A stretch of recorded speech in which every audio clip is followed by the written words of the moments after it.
The Dr. Melissa Show and the Stories That Shape Us is sponsored by CNY Mental Health Counseling.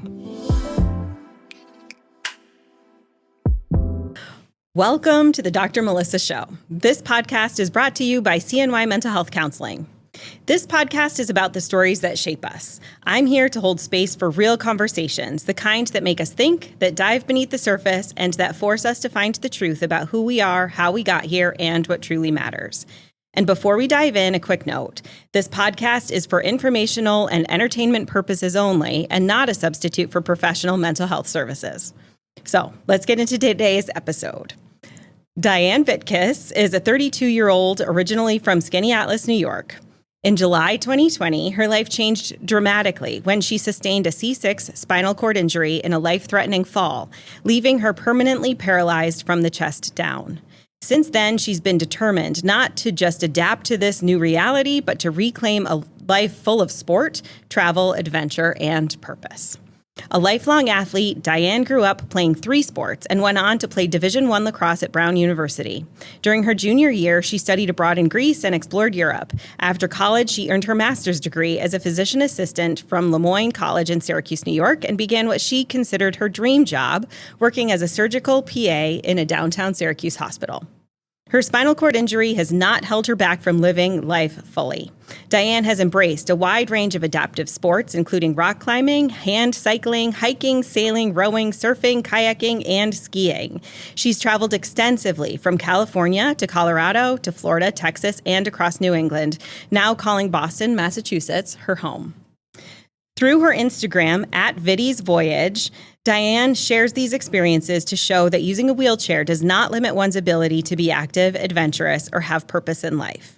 Her career has evolved alongside her purpose. She first returned to work as a psychiatric PA with Boston Neurobehavioral Associates. She then joined the Kelly Brush Foundation as their hospital implementation coordinator and currently serves as the resource program manager at the Travis Roy Center for Enhanced Independence at Spaulding Rehabilitation Hospital, where she's also received much of her own physical rehabilitation.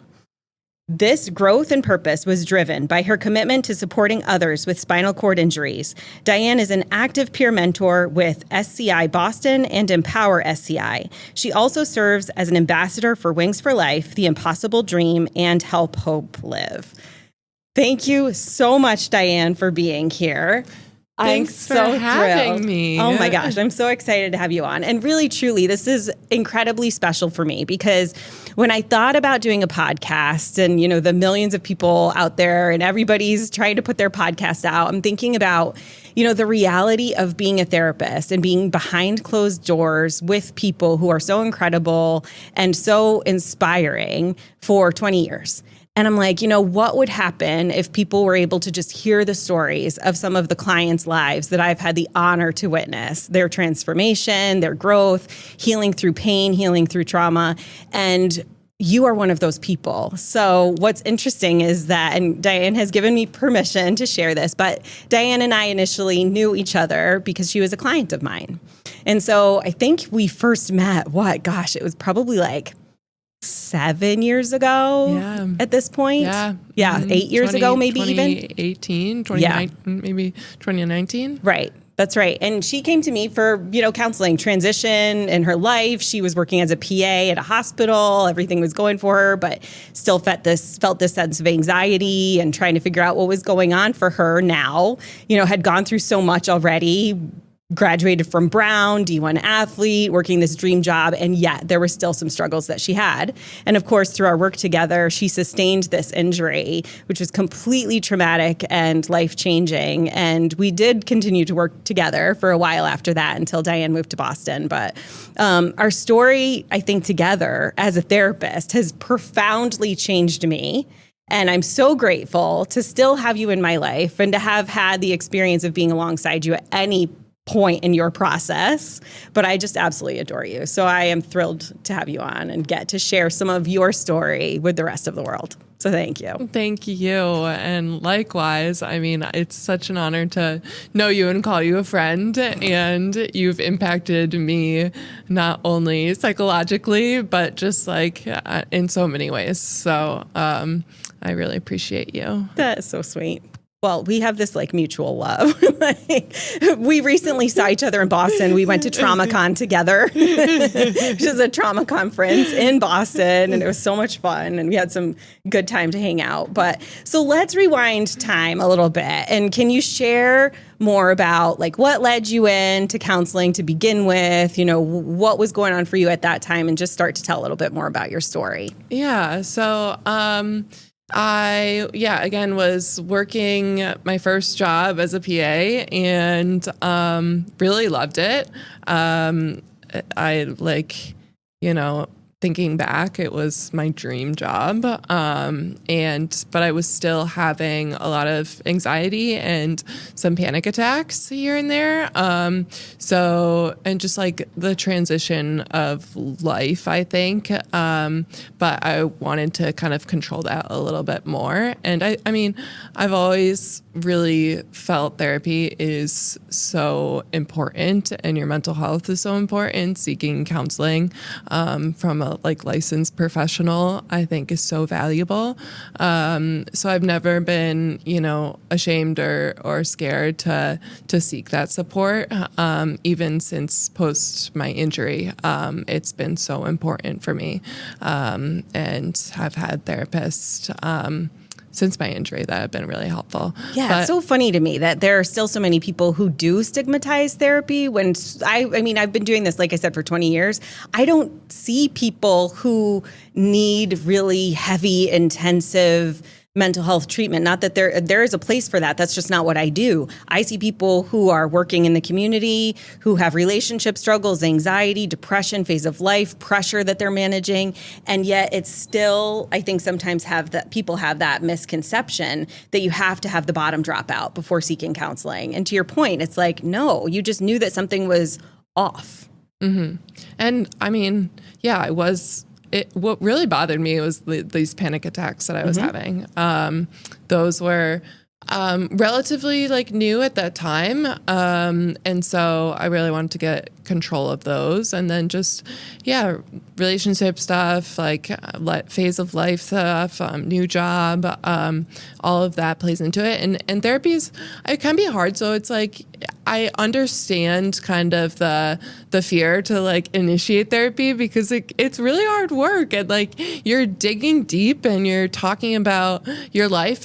But for me, it's I'm very curious about why I am the way I am kind of thing. And that's what therapy can help with. And just talking about that with someone who's very trained and qualified to dig that and knows the right questions kind of to probe those things in your life. And because I think your childhood and your upbringing has such a big impact on how you live your adult life. And it can be little things that can, can affect you, or just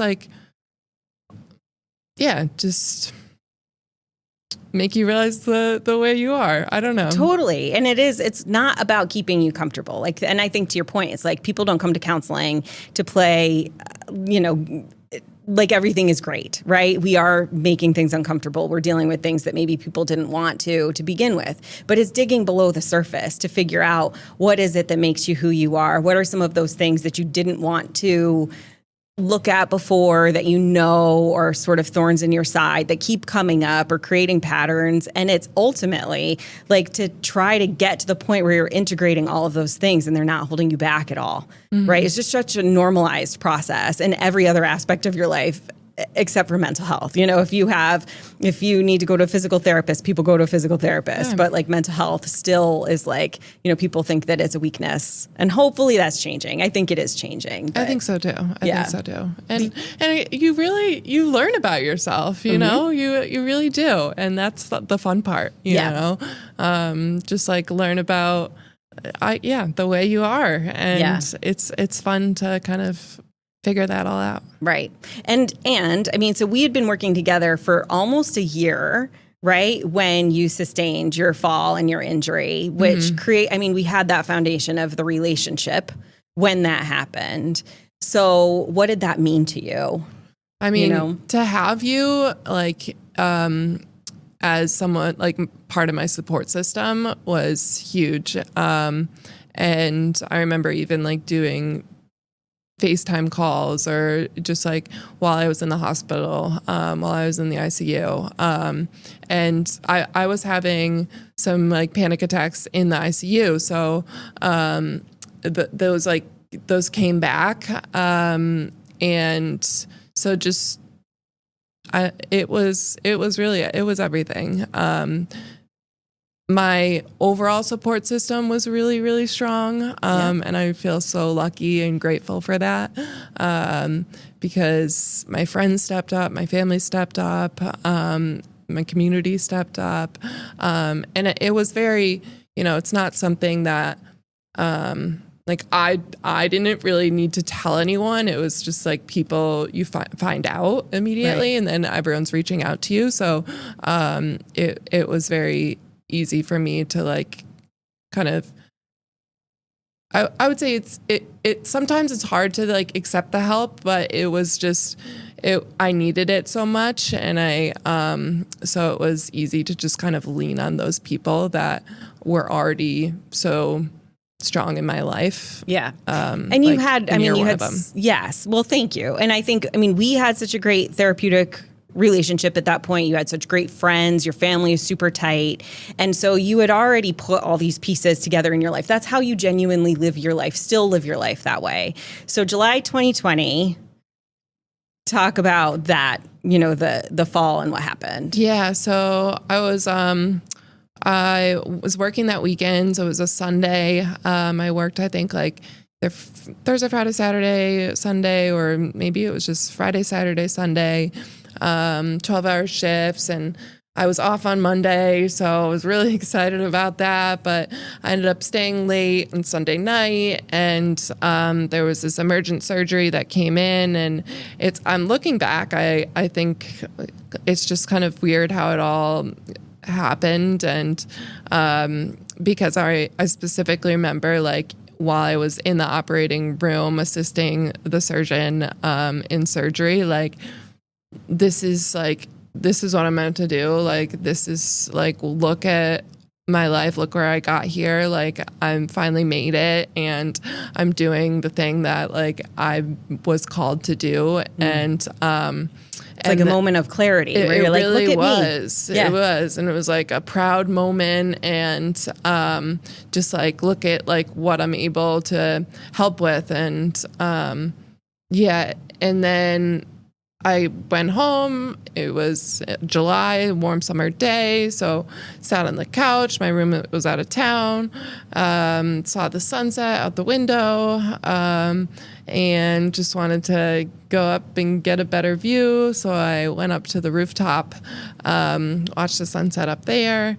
And then on the way down, I just slipped off the ladder and fell backwards and landed on my back.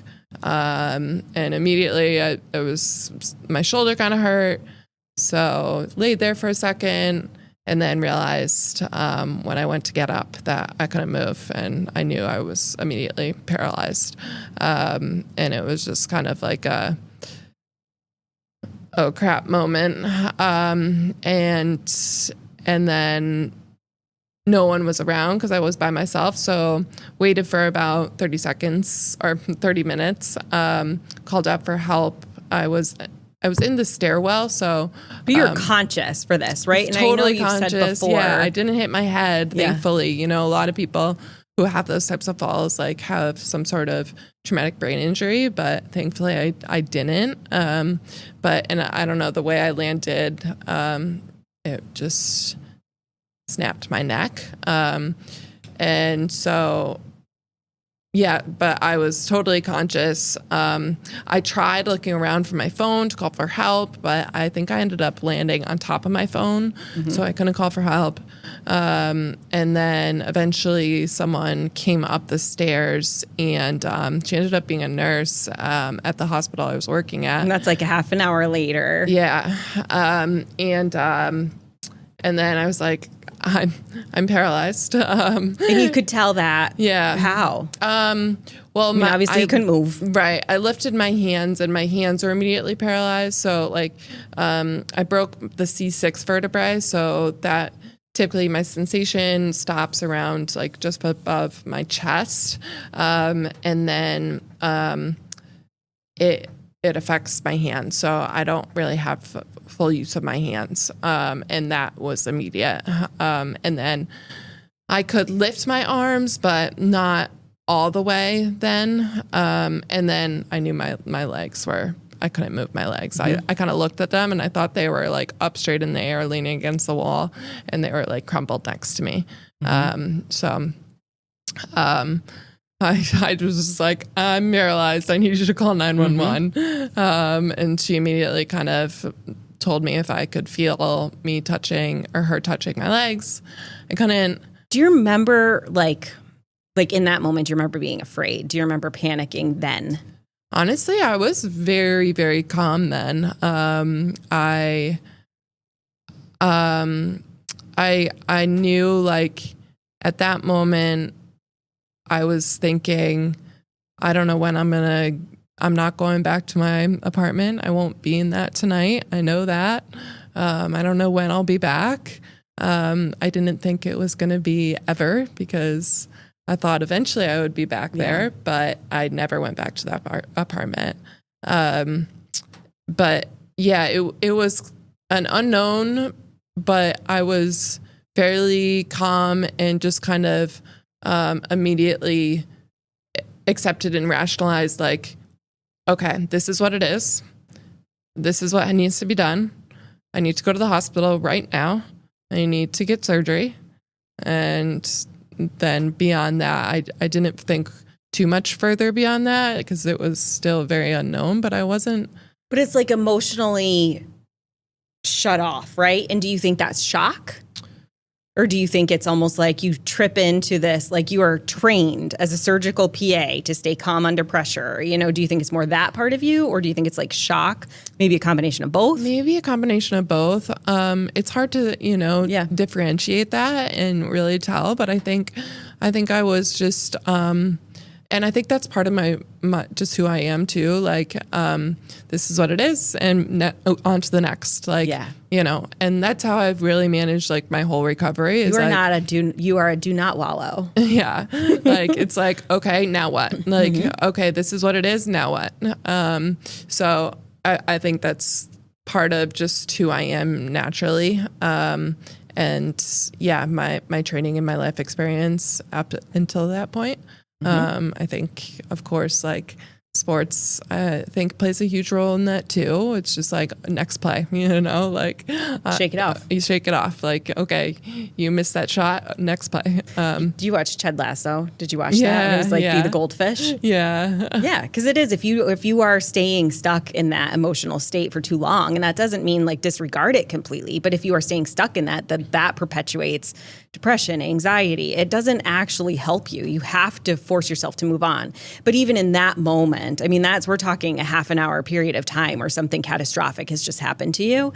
And it's like, whether it was your training of staying calm in the moment combined with shock, and that is what our nervous systems are preparing us to do every day of our lives anyway, you were able to stay composed.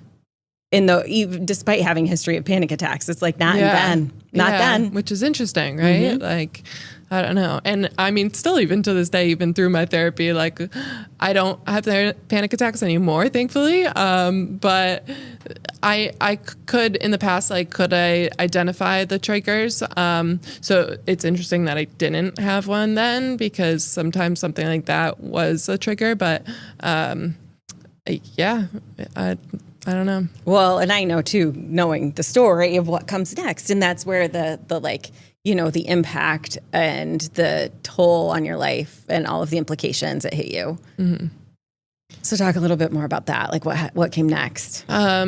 So I got into the hospital, had surgery, and then was in the ICU for a month. And I think during the ICU stay, I had chest tubes because I had a broken scapula and then a collapsed lung.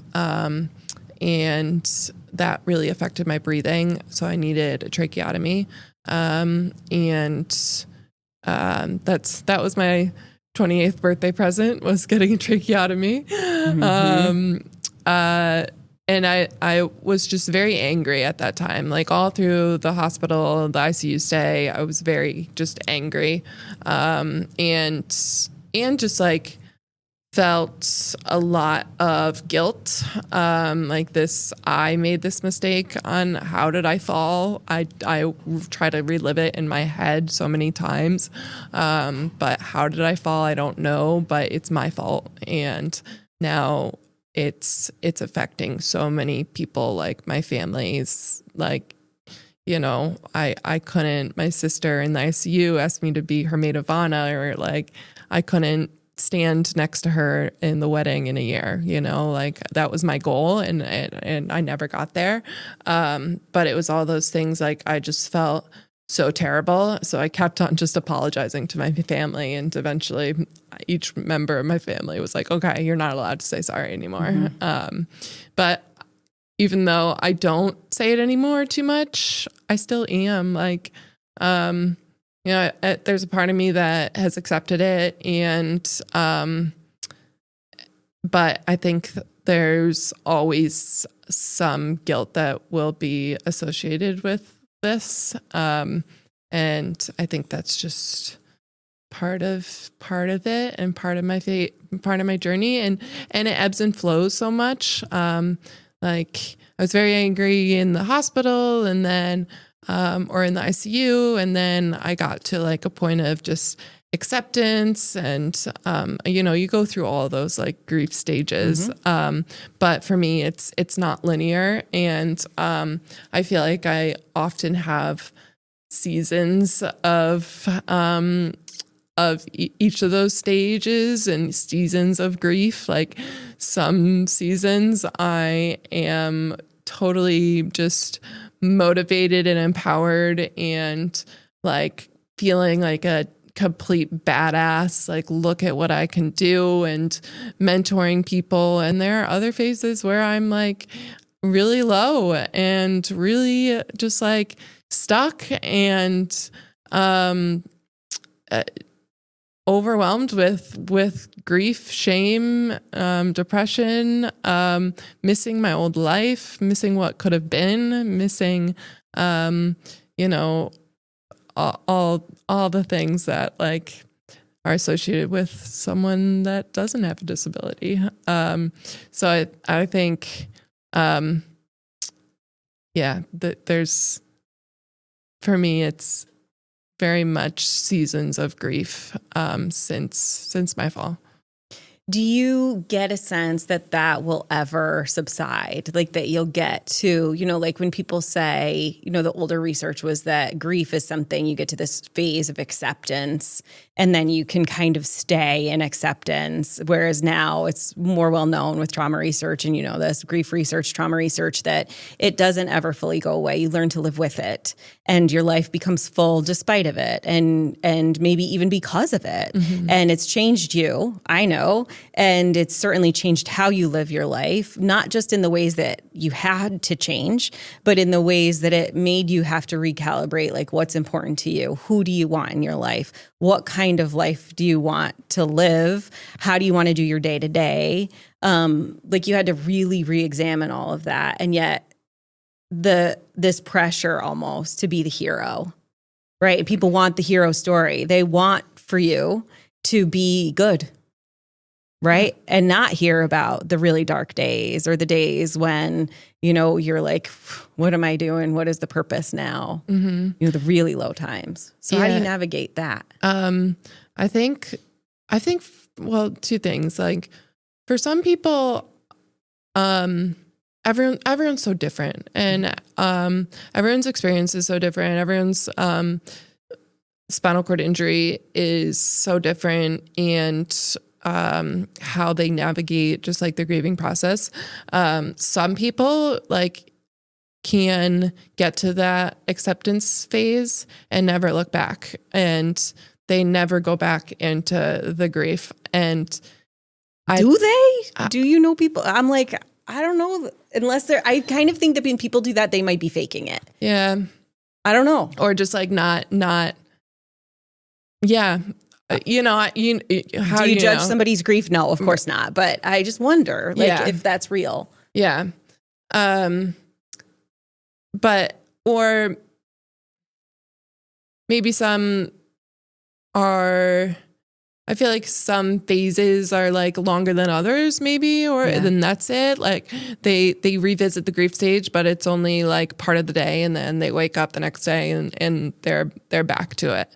And I feel like there are even parts of my life where I'm like that. Like I'll have a great morning, and then the afternoon is crap, and something happens, and then I'll wake up the next day and like on to the next kind of thing. Yeah.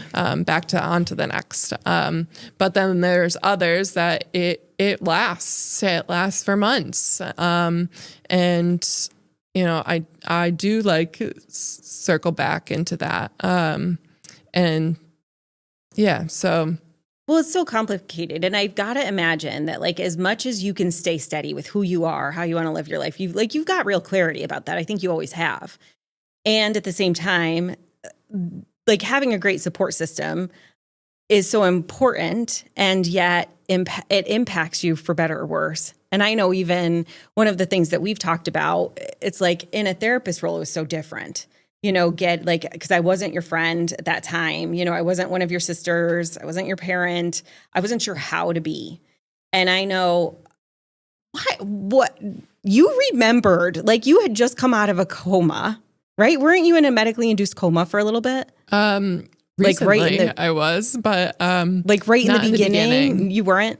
No. So at one point though, right after you got to the ICU, they called me. And they were like, Dianne is here. We just wanted to let you know that she had an accident. She fell. She is currently paralyzed. She's in the ICU. She wanted us to let you know. Do you remember asking them to call? Yeah. Mm-hmm. Do you remember, like, it was during COVID.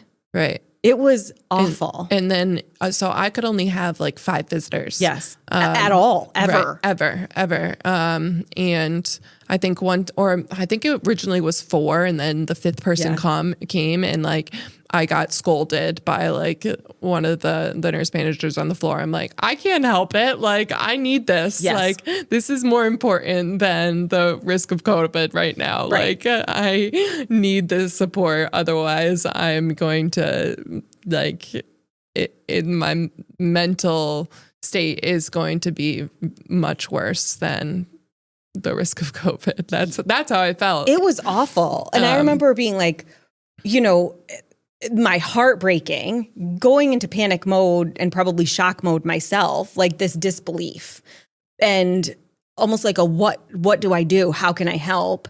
Wanting to just drive to the hospital, which I couldn't do because I knew I wouldn't be able to get access to you. And then even then, what could I do? I think you were getting, your different surgeries at that time and trying to even be stabilized. But at that time, I couldn't even speak because I had the trach, so I couldn't talk. Right. So we couldn't talk at the phone at that time. Yep. Right. But I think it's such a testament too, and I'm so grateful that I was a part of your inner circle, that you would, reach out and keep me in the loop as somebody who could help you navigate and talk to your parents and talk to your sisters. And they had it down, right? They had this whole system, this whole schedule down of like who was coming when. But I remember too, like there were a handful of calls I know that I've received, all of them from the hospital, of words from clients or news from clients that something really horrible has happened. And there's nothing that ever prepares anyone for that. And I can speak to the other therapists out there who might be listening. It's just like this call to think outside the box, which is what we did, right? And so that's, you mentioned the iPad. When you were able to talk, I mean, I was like talking through your sisters, I was talking through your parents, talking through the social worker, and really just staying connected. Mm-hmm. Was all that there was to do. Mm-hmm. I couldn't get access to the hospital. I even tried to get a pass at some point. Right, I remember that. I work with the hospital sometimes, trying to get in however I could. But really, it's like this step up moment where you advocate for your client. You do whatever you need to do. You don't not that you're acting unethically or illegally, but it's like the normal rules do not apply in those moments. And you do whatever you need to do just to connect with the person that you care about and, have that connection with. And yet, and this is one of the funny stories that we joke about now, but it's one of the most painful experiences that I had as a therapist and learning, how to drop the ball, which she's like laughing at me right now. But you tell this part of the story from your words. I think it's what fantastic. made me really just admire you because I don't even remember what it was after the hospital. I was back at home, or I'd moved into an apartment across the street from the hospital in Boston. And we're having a session or a conversation. And I think I was just struggling and in a really low spot. And I think you just offered some suggestions that I just was like, no, this is not what I need from you. This is not what I need. Then I think I just shut down, and I just didn't offer anything, and I wasn't really very communicative or offering much verbally. And then we kind of ended the session, and then I think it was a couple weeks after you reached out, and it was just you just acknowledged that that wasn't what I needed, but you're here for me. And I don't know, it was almost you're accepting responsibility, which I don't even truly know if it was necessary, but it meant so much. It was just accountability.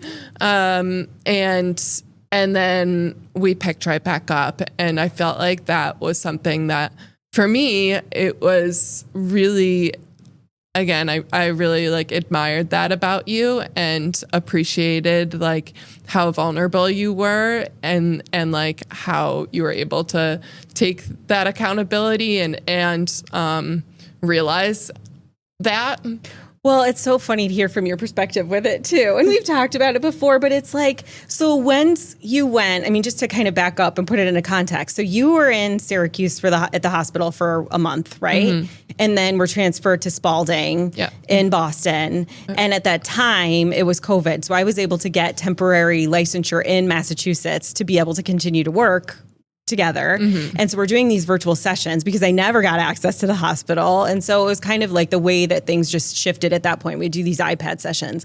And I remember the beginning when you're finally able to talk again, a lot of it, I think it was just sort of, it's holding space. And it's, as a therapist, it can be very heavy and it's painful because I care about you so much and have always. And so it's hearing this pain that you were in, my heart would break and I could open myself up for periods of time and then have to almost okay, I need to take a deep breath and almost shut it down a little bit in order to move on, help the next people, be a mom, do the other things. Sure, I'm just thinking I can't imagine how much compassion fatigue you would have. I think it's one of the things though but you're so good at that. And so well, thank you. But it's one of those things that I feel one, we train for. Yeah, right. Truly, I've gone to school for a long, long time. That's one of the things that we train for, but it's in practice that you learn how to do it. I don't know how else to describe it other than you hold space. And my job is not to take somebody's sadness away or to make them not feel sad anymore. My job is to join with them in the sadness and truly feel it in a way that allows you to not feel alone, and then work around that murkiness to figure out what can you move, what can you heal, what stones can you unturn? Do you just need to be in this for a little bit, trusting that you're not alone and that this will pass? Is it coming from the past? Is it from right now? And for you, it was very much right now. It was what is happening now, and this primal fear of what the future would look like for you, given that you had busted your ass every day of your life for your future, going to an Ivy League school, and that road I know wasn't that easy either. You fought your way through. I mean, you've got diabetes. Like, we could go when Dianne was coming on, I'm like, what part of our story are we talking about? There's so many different things, but it's like, you're resilient at baseline. And to feel the pain that you held in this, of course you felt it in that moment of trauma and going through this immense experience that you were going through. Of course you felt it. And for me as a therapist, I'm like, okay, I think there's nothing I can do to make this better for her. I need to just be with her and be the person that she can fall apart with. Mm-hmm. And in that moment, that day, when we were having that session, when you were in Boston, I remember thinking, like, I just want her to be like a little bit better. I just wonder if she journaled. I just wonder if she could listen to, if she could just do some different techniques. And I started to get very solution focused and give you advice, which is not my role. That is not my job. That is not the therapist's job. And it pissed you off for good reason.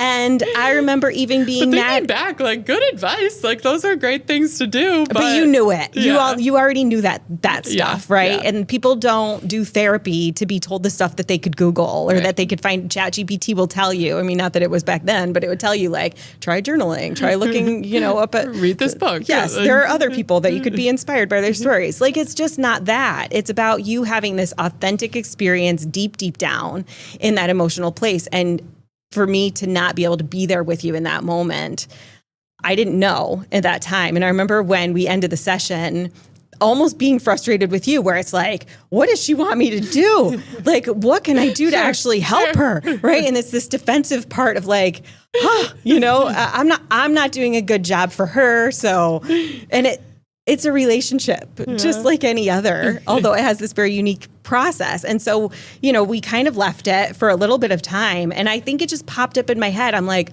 oh my God, I really messed up. I'm like that. And it was just like this core knowing, I really messed up. And that's not my relationship with Dianne. That's not what my relationship is with any of my clients. I'm not here to solve their problems or give them advice. My job is to go into that deep place with them. And that's where she was. And I couldn't join her there in that day. And I needed to apologize to you for that then, because it mattered. Like, that was me holding myself accountable to it. Yeah. And by you allowing me to be human and to feel that. And I think going back to, like, saying, I don't want to burden anybody. I don't want to be a burden. It's those moments of being on, in the relationship of someone who is going through a traumatic experience that I think causes you to feel like a burden, where you're like, your perspective is like, she can't handle this for me. She's shutting it down for me. And my entire job was to not do that. So it's like, I realized the mistake that I made, and I'm so grateful that you were open enough and trusted me enough to give me the benefit of the doubt to try again. And I think it totally did change our relationship.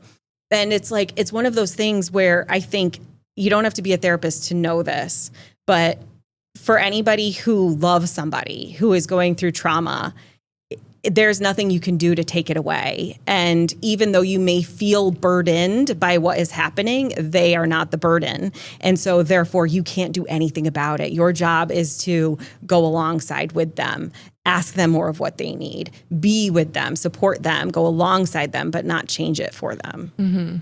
And just, be by their side. I think even like recently now at my role at Spalding, a patient asked, or a patient's parent asked me that, like, what's the best thing for me to do? And like, it's just, and they were there every single day. I'm like, you're doing it. You're being by their side. You're holding space. You're just like, and that's the most important thing, I think, is just to like be there and listen and tell them, like, I support you and I'm here for you, whatever that may need or you may need. And I feel like, I think sometimes like,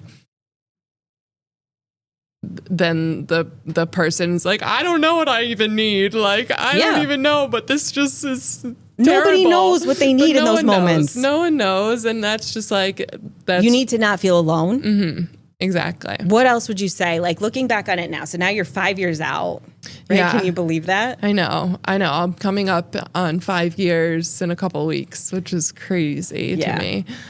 So what would you say, like if you had to give somebody going through any like really traumatic moment or incident or injury, whatever it is, say like top 3 things to remember as they're in it? As the person going through it. Yeah. Reach out for your support, lean on your support, lean on those people that are with you. I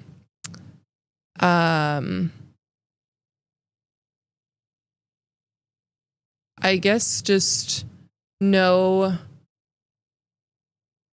and I think that's one of them, but like know your kind of coping strategies and mechanisms. And that can be hard. And if you don't know, I think that's another huge piece of it. Like seek professional help, and that's okay. Like if something crazy just happened, something very traumatic just happened, like everyone needs a professional.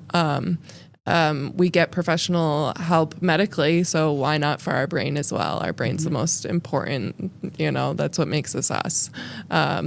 So, and I think that's, I guess, part of the support system, but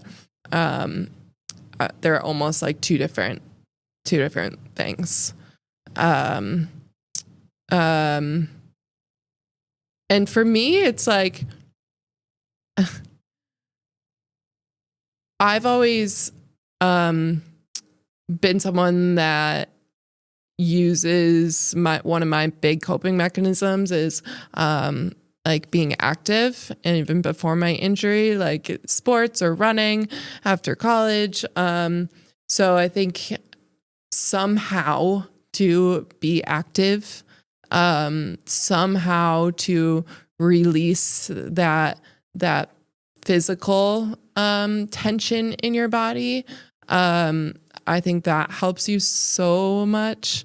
And there are so many different organizations. If it's, you've now sustained like a physical disability, there are so many ways, but they look very different from what you know.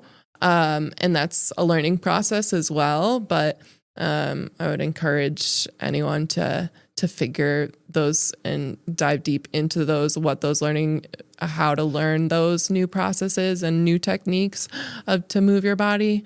Whether that be just like going in the gym, you might need additional help, or getting active in adaptive sports, or yoga, even if it's like seated yoga, or getting assistance on the ground, and then figure out how to do some yoga. Mm-hmm. Even acupuncture and massage. I think those, and for someone specifically who's paralyzed, you may not quote unquote feel all the things that the masseuse is doing, but it helps. Mm-hmm. And it will still make an impact. That's such good suggestion. So it's like activate your support system, right? Like you have to be willing to rally your troops and ask for help, right? Mm-hmm. And it's not just for the concrete help, it's for the emotional support too.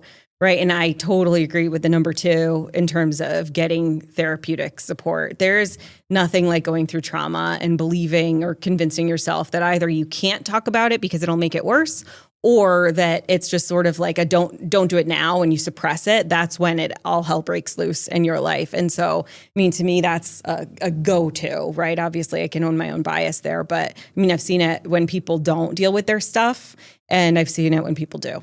And it is so much easier when you're willing to open yourself up to the process of therapeutic support when you go through something traumatic at any point, but certainly when it's happening.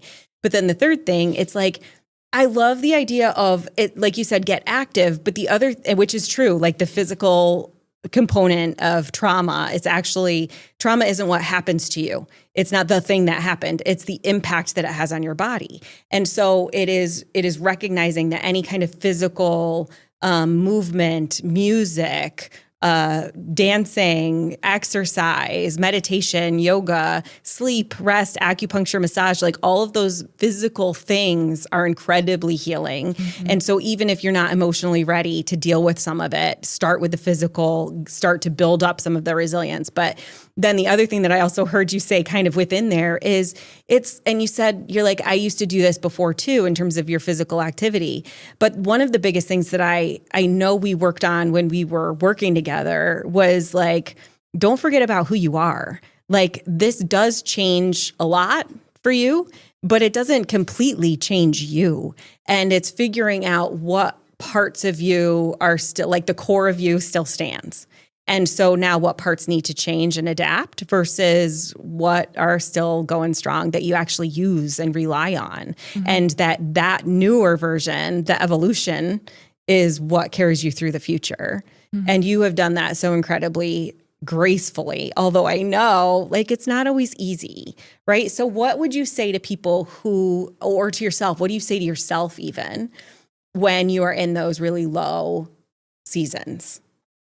That it won't last, that there will be another side, and, you'll come out of it. You use those techniques, that like all we both just mentioned, and in addition to like, those solutions that you mentioned, like, are so helpful, like journaling and listening to books or podcasts or music, like use all of that. But and like that'll help to kind of just, I think that helps shift your mood. And again, like that it's not gonna, it won't be like this forever. Right. And reminding yourself of that, because even when you are in those low spots, like I think it can feel like it will be like that forever. And you'll feel like this is just how your life is. But reminding yourself and just telling yourself and keeping that kind of affirmation in your head, that that it passes, right? This feeling passes. Yeah. Do you, when you say that, do you believe it? Do you like really wholeheartedly believe it? Yes. No. I believe it. I think currently right now I'm in a phase where I'm need to remind myself of that. So that's my hesitation to your answer right now, because I think right now I'm in one of those phases where I need to just like keep on telling myself that, and eventually like I'll believe it. And because even like I think back in the past, like of how I've been really low and I have come out of it, and I have then been like super elated and feeling really empowered. So I think back to my like past life experiences on the cycles and seasons, that, I have to kind of say like, okay, I did it then. There's no reason why I can't do it in the future. Or like, this can't be my future. But that's my current hesitation, is just because right now I'm in one of those seasons. So what do you think gets you tripped up still? Like, because you know it, you use the skills, use the techniques, right? Like all of the things you do. So what do you think is still that missing piece? Is it just time? Is it like, what is it that still is the struggle with it? Yeah, I think it's time for me. I think it's, because I was this past fall, I was back in the hospital, and for diabetic reasons, I was in a coma, and then had to go back to Spalding. I had a brachial plexus injury, so my left arm was temporarily paralyzed. So I think for me, it's those moments that really get me thrown back to like, it's almost back to the spinal cord injury, like, and it's back to that. So I think it's that physical piece, and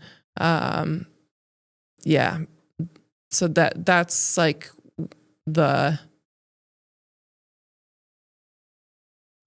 my mental difficulties is linked to the physical difficulties that I've also continuously have. Yeah. And so it's like the setbacks, right? Like you made so much progress with your rehab and everything and gaining more mobility and function and all that. And then something happens and it's this massive setback.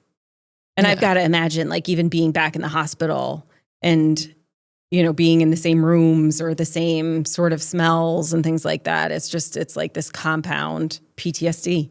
Mm-hmm. And just like being the patient again. Yeah. Where again, like I was trained to be the provider and be on the opposite side. So when it flips, I hate it so much. Yeah. Yeah. It's really hard being a patient. But then now, like I think now because I am back at Spalding as kind of a support system for these patients, I'm able to kind of tie that in and just hold that space and say, you know, I've been here too, and this is really hard. It's got to be so incredibly helpful for people who are finding themselves in that situation to have you come in your chair. You're like, hey, I really get what you're going through. Let me help you navigate this process. Yeah, I hope so. I mean, I know when I back like in 2020, when I was a patient initially, my friend Stefan came in. Now he's one of my really good friends, but he was a stranger then, you know, and he rolled in his chair and he was the same injury level as me. And he said he drove there and he said he was doing all these things. And that was so motivating and inspiring to me. And you guys are hilarious together. So I mean, we'll put the link, you know, in the show notes. But to follow you two on Instagram, you have some of the funniest videos. He's very funny. Like I give him most of the credit there. I love it. It's so fun to follow his lead on those because he's a very funny guy.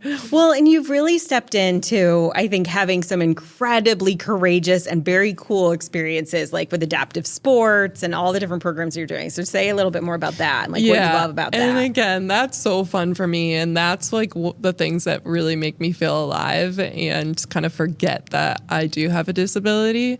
I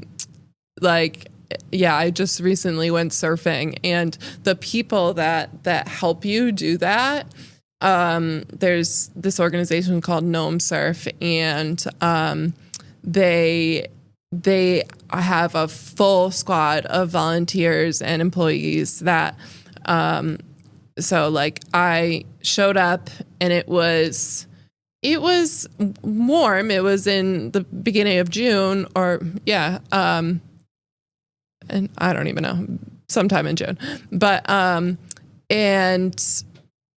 But the water was still pretty cold. It was like 60 degrees. So, and the air, I think, was like in the 70s, high, maybe 80. So they were like, do you want a wetsuit? And I'm like, how the heck am I going to get a wetsuit on? Like, I'm going to need a lot of people helping me with that. They had a foldable table they brought out. Like, we got you. They lifted me up. They helped me put my wetsuit on. Like, they were so prepared, and just like nothing was too challenging. So you don't feel like that burden. You don't feel like it's too much for you. And like, it's hard for me, but like you're doing most of the work. So like, but they don't feel that way. And it's never like even a look on their face that they feel that way. Like they are so excited. They're having just as much as fun as you are. And that just like makes the whole experience so much better. And just like, again, makes you feel like you're not the I don't know, the problem or... Yeah. Like, what is the opposite like? I mean, when you go into... So we went to Boston, right? We met up in Boston, and we're navigating the restaurant scene, right? What is it like for you to approach a restaurant or like a store or people who are not like accessible friendly? Yeah. Well, a lot of times I do... Again, depends on my phase of life, but I try to, and always like I like to get out there and show people that like I can, do anything that anyone else can do. It's just like, it might look a little different, but like I'm out on the street and like people aren't used to seeing a wheelchair, but like I like being out there because then it just like, it's exposure and it's inclusivity and it's all those things. So I like to just like be able to like have people see me do normal activities. So in a store that might have a few steps or something, also, you can take that as an opportunity to educate them and say that they should, that people like with mobility challenges like can't get into your store because of this. And sometimes like, especially in Boston, it's tough because it's just like a very old town or old city. So it would involve like a lot of either renovations or tearing down the whole building. But that's part of now.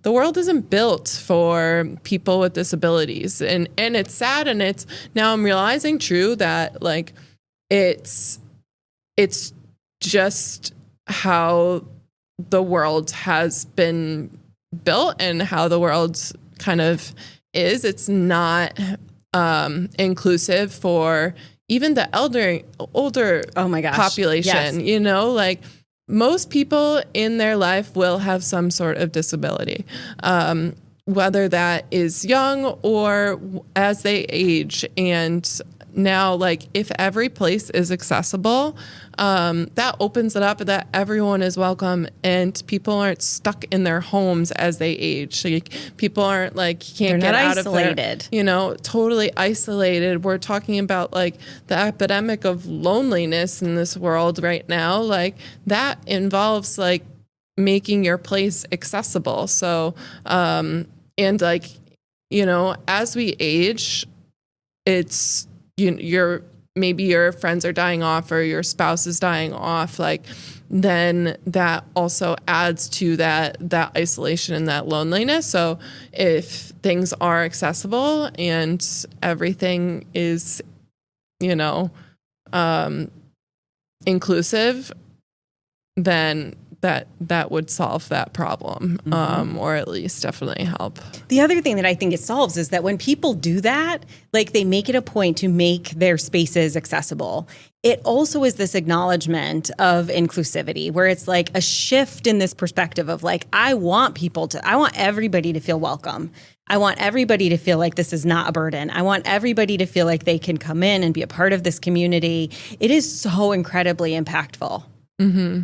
And it's small. It doesn't have to be major things. Like even if some place has like a step, you can just put there very easily. It doesn't have to be major renovations. Yeah. It could just be buying something on Amazon that's like a little wedge, to make it now like more of a ramp. So it doesn't have to be major. And that's, I think, the problem also that people just don't realize, is that it doesn't have to be some sort of major renovation, or it could even be, it doesn't have to be permanent. It could just be a wedge that you store for people, but you can take it on and off. So I think, and that's again something that inspires me and like motivates me to just like continuously go out and like show like the problems, kind of like if you're going up there and even if like you don't even want to get in the store, like if you're kind of looking and there's a step, like maybe it just like shows that awareness or points that issue out. That I think, I don't know. It's important. So is there anything that gets you like really fired up when you go out and about? Well, people saying things like if I am in my power chair, people saying things like, watch out, speed demon, or like, oh, I'm going to erase you. It's just like, I get at first, like it's, you're like, ugh, you're kind of like forced to laugh and they're trying to be funny or they're trying to just like make a joke. But, and it doesn't seem that severe, but for someone that like is in a chair, they've heard that so many times. So comments like that are honestly just a reminder that you have to use this device, or like you are using this, and it's not it's not a choice. Like like it's not funny to you. So those things really kind of get me. Those are the big things, because like a lot of the major accessibility things, like it's tough, but it's kind of, it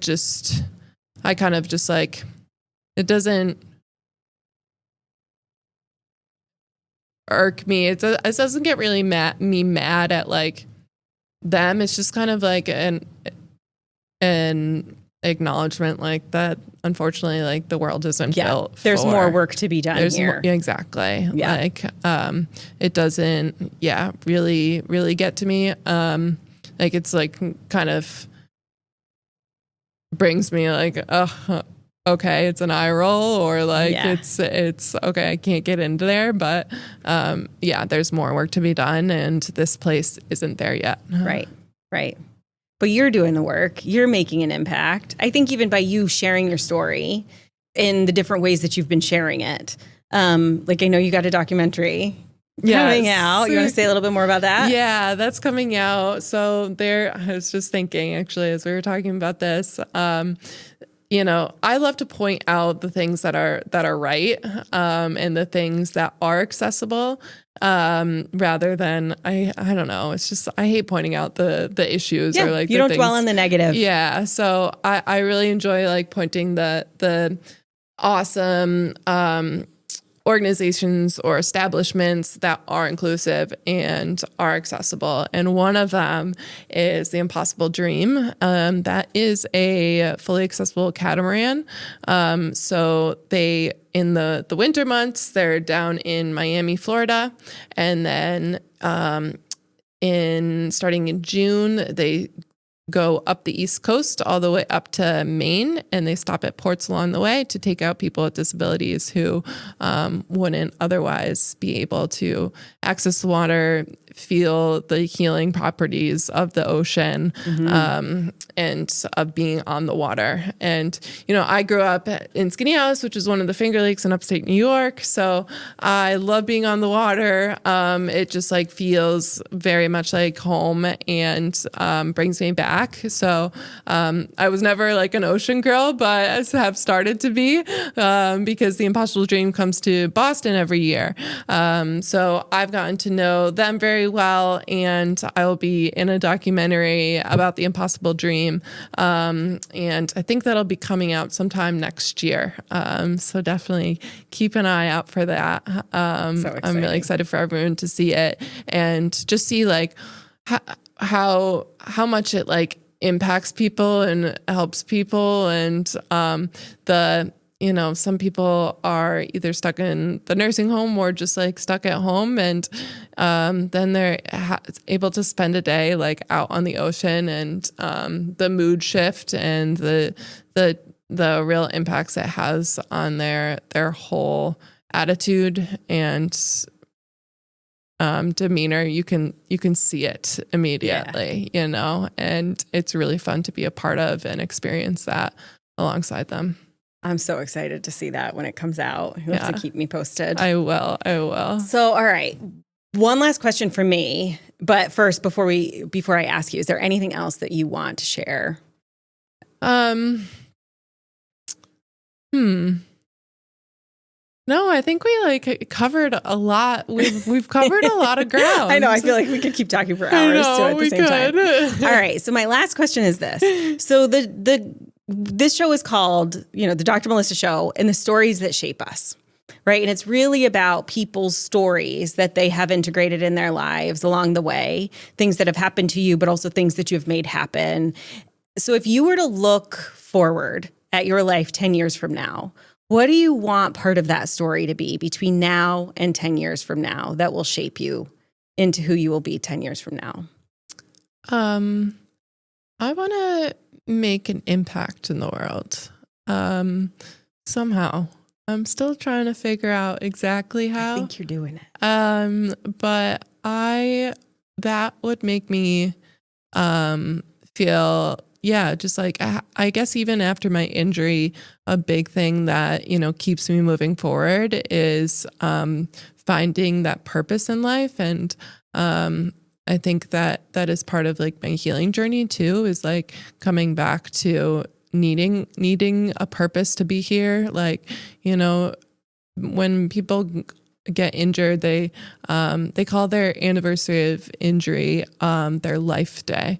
And for some, like mine, I felt like, I didn't per se have a injury that was, I feel like every injury in a way is life-threatening, but if you don't get the surgery and, all of the things that you need, like I could have died if I didn't get the trach. But some people, immediate injury is very life-threatening, and it's so their life day is a way that to say that, you have a second chance of life, and this is your second chance to and celebrate that you're still here, celebrate that you still have an opportunity to live this life and be on this earth.